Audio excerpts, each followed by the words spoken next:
Here is the model of the female reproductive system. As we told about the female reproductive system, the gonads of the female reproductive system are ovaries. They are located in the side of the uterus. So which hold the ovaries in the place. You have suspensory ligament that attach ovary to the lateral aspect of the pelvic wall.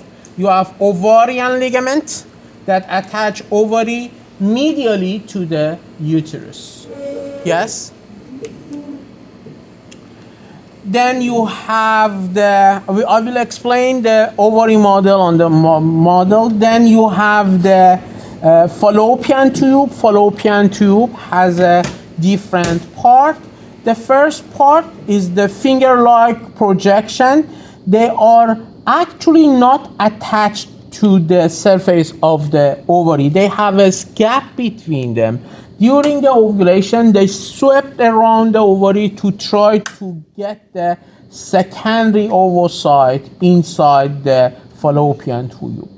This is the infundibulum, ampulla of the actually fallopian tube, and here is the isthmus.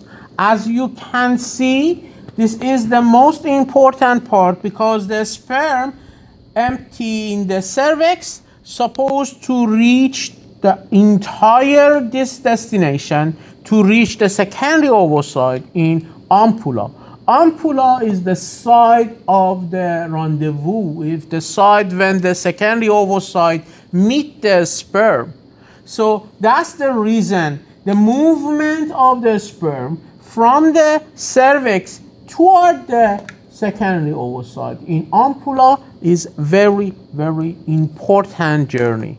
And that's the reason only very good shape and strong and healthy sperm can reach the secondary ovocyte.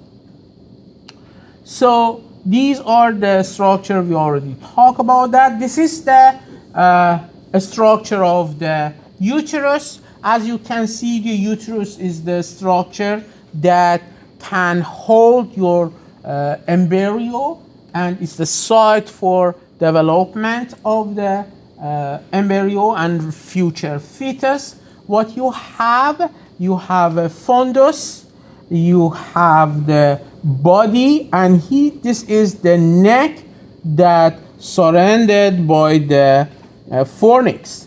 So if you take a look at the layers from outer, you have premetrium, you have myometrium, and you have endometrium.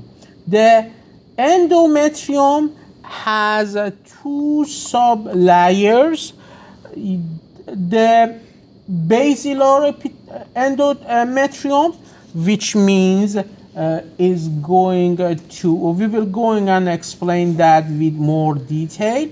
The basilar endometrium is fixed, but there is another type of endometrium. It's replaced, and each month is get raised and become glandular, and at the end of this is going to shed off. So these are the two different types we are going to talk about in the lecture with more detail. Here is the vagina. As you can see, you have the roghi that help to expand without the tears. Here is the site of the, when you take a look at this coronal view, you can see the lateral fornix. But when you take a look at the sagittal view, you can see anterior and posterior fornix as well. So this is this one.